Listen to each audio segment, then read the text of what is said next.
other segment of Adventures in Business, still with Mwenda over here.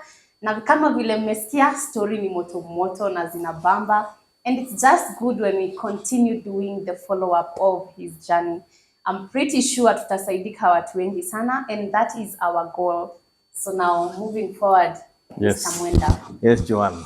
Umefanya training yes. in the US, and you've actually told us that the problem with Kenya right now is anyone can just wake up and decide, this is what I'm doing. So can we just take it from there? Okay, you see, like in real estate, of course, in Kenya, I can say it's not a hard business to get into. You just, for nowadays, with the social media we are living in, you just have to go somewhere, see an empty house, talk to the owner or to the caretaker, agree on a commission, go post it on social media, you get a client, you make your money. Yeah. But that's not the right direction. If somebody wants to be in real estate seriously, it's good to be trained for it. And then we have some kind of satisfaction where you have a certificate, maybe which is valid for a year, you go renew your education, just how LSK does it, how AEK does it, these other associations. I mean, the people selling there, the people moving the business. Till there's a sale, nobody gets paid, not even the government. There's no stamp duty. The architect will not have anything to draw. The engineer will have nothing to do. The caretaker will not have a job. The developer will not have a job till a sale happens. So this sector is the one which runs business. But the way we do it, kienyeji, is not the right way. We need to put systems and structures in real estate. And how much did you do it in America before coming back to Kenya? Because now I want us to finish up on that other side so that now we see what pulled you back to this country, which everyone wants to go away. Nobody wants to stay. Hata mimi. Okay, unataka kwenda majuu? Nikipata chance, run. And the land of the dollar. Okay. Yeah, exactly. Now you see, Kule, you're dealing with dollars, and I really want to know how now you're coming back to continue with your Kenyan shillings, which is not as good. So yeah, can we finish up on that? Then we just come direct into this transition, because it's another transition. Yeah. Good. So now, while in America, of course, I studied. I did many jobs. I studied real estate. Of course, as I told you, to practice, you have to be licensed. So I studied to get licensed. Then I started practicing. That's real estate. And I was working for different companies. Still, I started my own in America. Then after a while, I went into development, buying old houses, refurbishing and selling. Then we went into now the real development, building houses and selling. Then after a while, we went to master development, where we would convince maybe a ranch owner. That's now in Dallas, Texas. We convince a ranch owner because there's a new road which has come by, and we know now there are opportunities coming. We convince the owner the way we'll get him maybe an apartment in Miami and a motorhome, and they have him living comfortably. I mean, living on 100 acres, just maybe you and your wife and dogs. It does not make a lot of sense. But now we succeeded. Of course, we agree with the landowner. Then we could go subdivide that land. Then the beauty of it, when you have such development, you go to the county, they put for you sewerage, they put for you power, all the amenities are put there. Then we sell the lots. We build in some, we sell the others. I think it had gone so well till it goes to 2006. Okay. 2006, that's when the mortgage crunch happened. The way people were buying houses with mortgages. The guys at Wall Street in New York, they became very creative of giving mortgages. Of course, as business people, it was very good, since we were able to sell our houses faster, with everybody being given loans. Hivi to kienyeji. So 2006, the mortgage industry fell. And the buyers were not there. The financiers were not there. Many banks corrupt, and it all went down. So now with that, and as I was doing development there, as I was doing business there, I was investing back at home here in Kenya. So here, of course, I had done a lot here, buying plots, buying houses, and stuff like that. So I thought to myself, now, do I change my career? So this business, of course, it will take some years to pick up. And again, I had planned to stay in America for not more than 5 years. Now I find myself 8 years later, I'm still in this America. So I decided now, since there's some projects I was working in Kenya, let me head back to Kenya, get my footing there, and maybe continue with my business or even retire. Okay. Now that At you 30 did year not old. retire, 30, you wanted to retire at 30. Yeah, by the way, I had planned to retire at that. But then honestly, when I had moved back, What's a plan? So now you have moved back to Kenya, and I'm aware that you started your business in Mombasa. yes. And I was wondering, Why why Mombasa? not Nairobi? Why Mombasa? And unaona watu wa Mombasa, they're like, tulia, tutafanya tu baadaye. You see, they are slow. Like Mombasa, you cannot compare Mombasa town with Nairobi. How things move is quite different. Huku tuko na mbio, tumerauka by 5 a.m. Kule it's different. And then considering that many people prefer to bring their businesses in Nairobi, why Mombasa? Okay, of course, since I was a kid, actually, I used to have an auntie who lived in Mombasa. And always when I would go to Mamagina Drive, I would see those nice apartments right facing the ocean. I always used to tell myself, one day I will live in such a place or I'll build such a house. So as I was growing up, of course, living in the first world, I thought when I come back, probably I would like to be in a more relaxed environment. Hakuna haraka kama hii ya Nairobi. Then I was doing a project there. Actually, my auntie was a very supportive auntie, but she passed on me as well, rest in peace. And she was really my key contact person in Kenya. Since you know, as she was a magistrate judge, she knew the legalities. So she was handling all my legal work. So, of course, touch wood, I never got duped while I was away. In fact, I got duped when I got here. But so, as I was completing that project in Mombasa, I would go around every day seeing other projects that other people doing and seeing the development. And I talked to so many people who are doing buildings. And almost everybody told me, yes, we can build. We have land, we have money, and we have the capacity to construct. But who do we sell to? Who do we rent to? So the more I talk to the people in the industry, the more I understood what's the challenge. And one thing I know in business, whenever there's a problem, that's where the opportunity lies. So that's why now I thought, since it seems a big challenge, why don't I start a real estate company here? That's when we registered Myspace Properties. Of course, thought of many names. The name I was using in America is Royal Mortgages. Okay. I could not register it here. Royal, that name is used by so many people. So we came up with the name Myspace, since we are trading in space and we're giving people their space. So that's how we came up with the name. And actually, the person who was taking me around to show me the houses, the people who showed me the houses, I picked one of them, the best, the one who served me best. He became my first employee. And then my wife joined me in the company. And that's the way we started in Mombasa. And before even we had an office, we had a billboard at the Nyari Bridge. Nice. And a person would call, may I speak to the marketing manager? Hi, I'm there. May I speak to the sales person? I'm there. May I speak to the messenger? I'm there.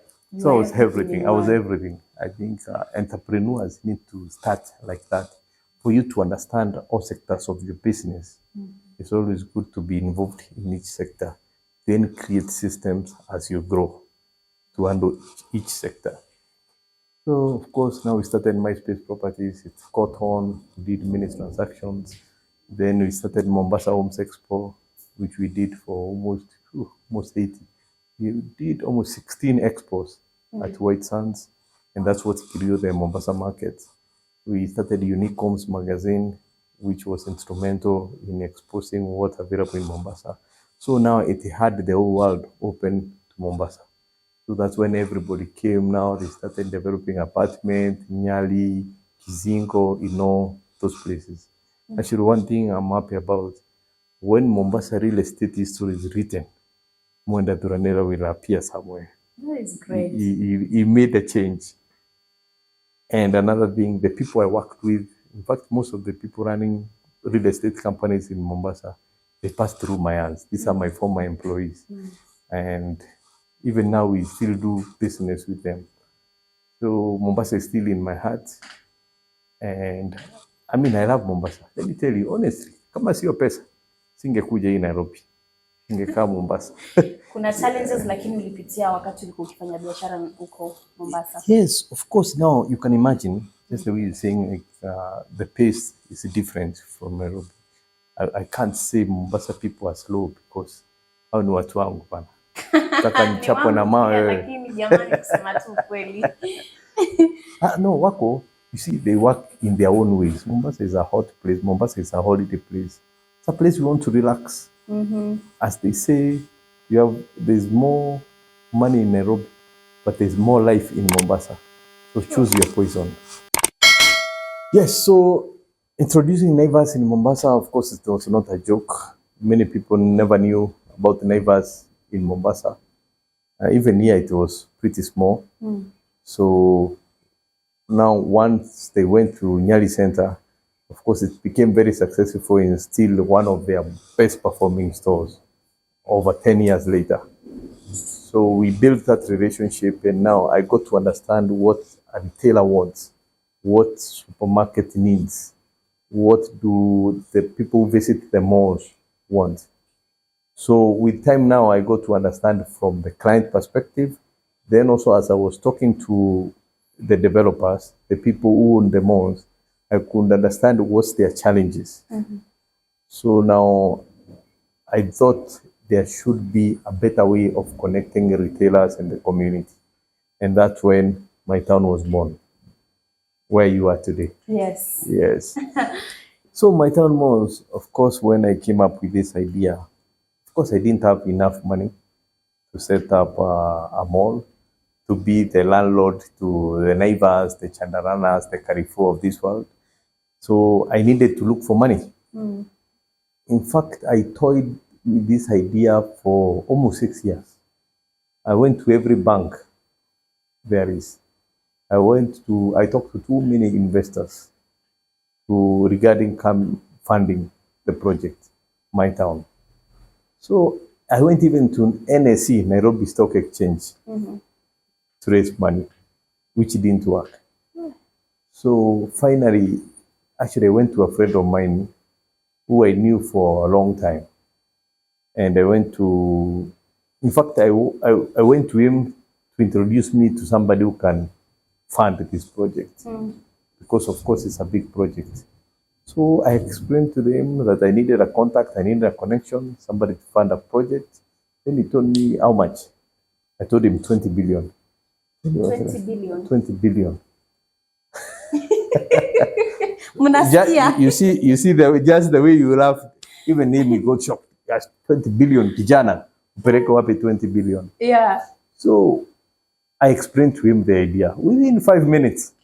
Na mimi wakati unajua nikienda kutafuta pesa na kuomba pesa huko nje, I think nilikuwa nimeiva mzuri explanation. So the moment 5 minutes kasema tosha. I mean, we are going together. Hii pesa mali itatoka tutapata pamoja. So we joined hands, and Mytown was born. Nice. Between AMS properties and Myspace properties. So I got my partner, Anil Samani, a man I respect so much. He's my mentor, he's my friend, and my partner now. So we are rolling almost 20 of these Mytowns. Wow. In many places all over the country. And it's a project which really excites me, and it took a lot of my time, a lot of traveling, a lot of, I researched this concept of mini malls, strip malls, all over the world. I don't think there's anywhere I've not studied about how they do it. And I thought what we sell here at Mytown is convenience, where you come in, you park, you go to a shop, you get what you're getting, and you leave within 30 minutes. So what we offer is convenience. And the way it's open here is visible, it's in people's eyes, and many brands like that. So we are going to replicate this in so many other places.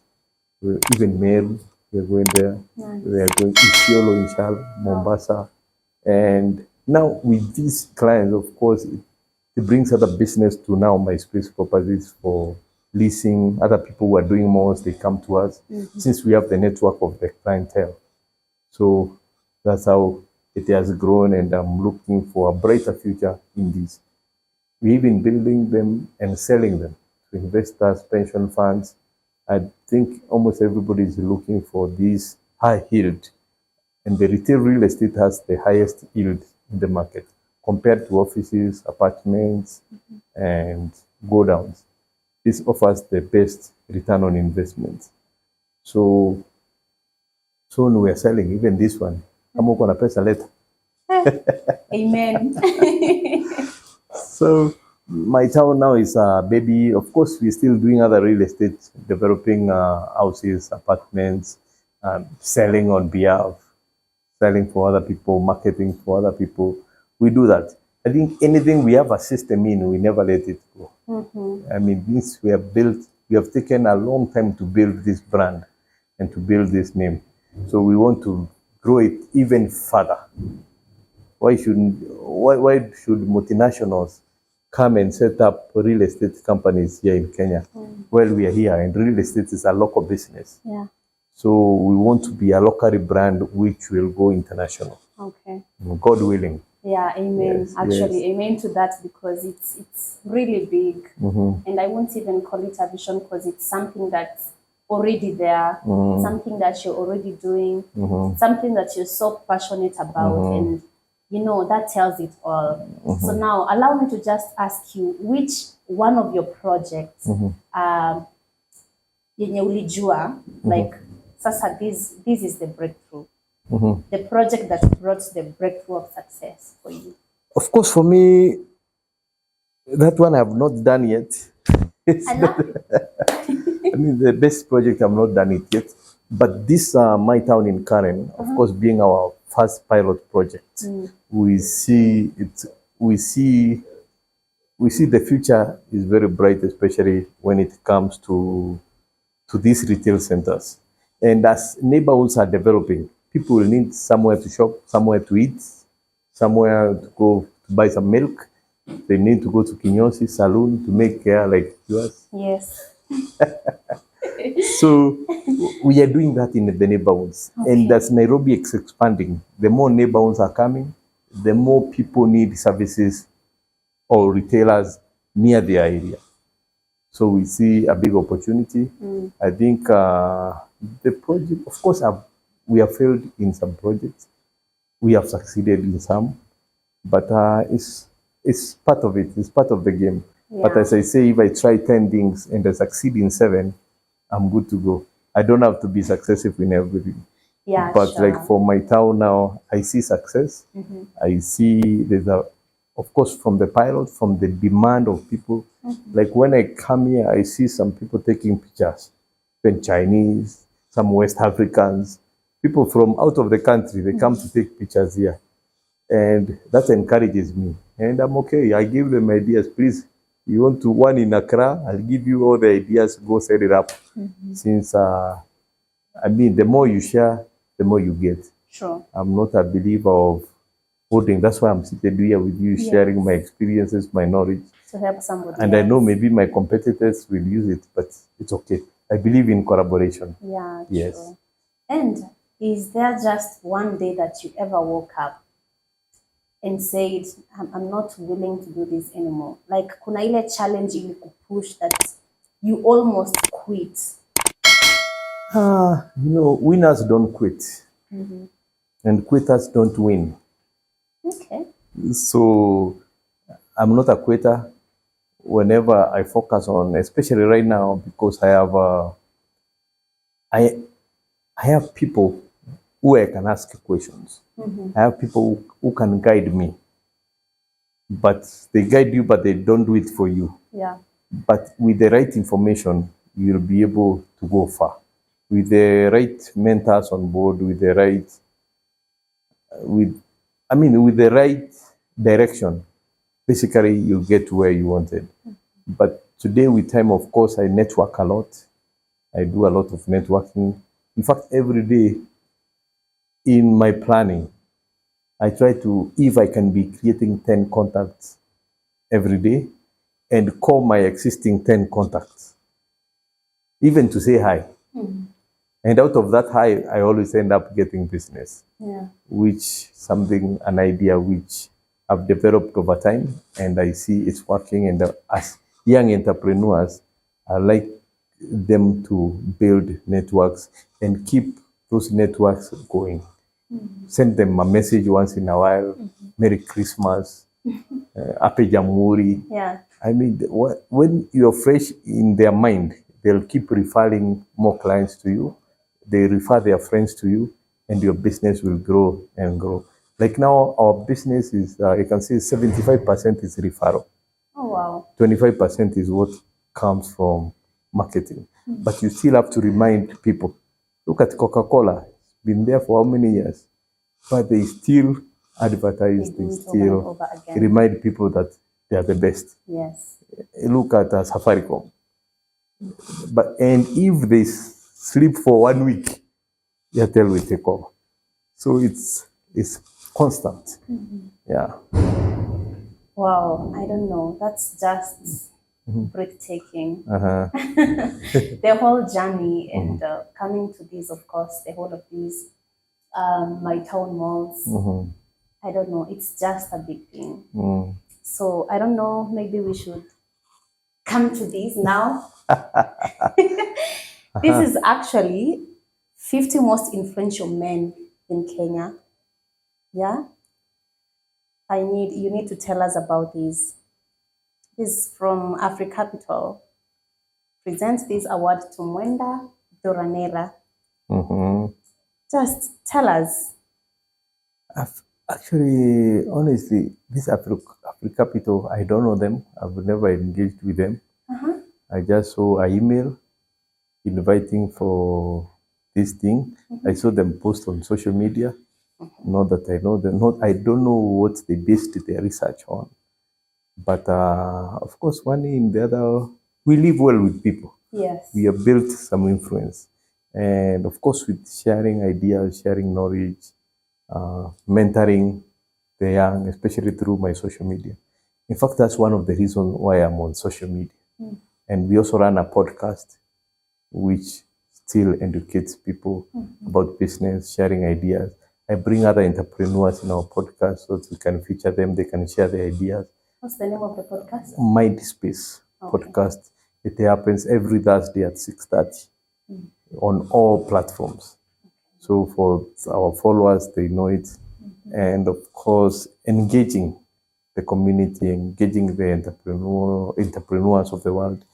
And also it provides a way of us learning, getting feedback from our clients, getting feedback from our supporters, getting feedback from those who admire what we do. I mean, it's a direct. I mean, we are not hiding. Some people hide behind the desk all day. Us, we are not like that. Us, we are out there engaging. That's how you learn. Wow, beautiful. I hope you have heard that, and that is absolutely great. So thank you so much for giving us your journey story. We are so grateful, and we are hoping that this is going to help somebody else out there. So ladies and gentlemen, thank you so much for following up this interview with Mwenda Thuranira. And as we wind up, kindly tell us, tutakupata wapi mtu akitaka kukupata? Si vile umenipata leo. So, Mytown, karibu Mytown Karen, opposite Karen Hospital. Ofisi yangu iko hapa, just above Chandarana. And Also, we have the office for Myspace properties on Valley View Park on Limuru Road. And Mombasa, we are located at City Mall Nyali, Hamsias. And you can also find me on all the social media platforms. Hata TikTok tuko huko. Mwenda Thuranira. Kila mahali. Tunabobea huko. So, and our website is myspace.co.ke. And our number is 0734 55 55 56. 0734 55 55 56. Tupatane Mytown, Karen. Okay, and finally, do not forget to subscribe to our YouTube channel, which goes by the name Influencer TV Kenya. Also follow us on all of our social media platforms, still under the same name. Thank you for enjoying adventures in business together with us. Thank you.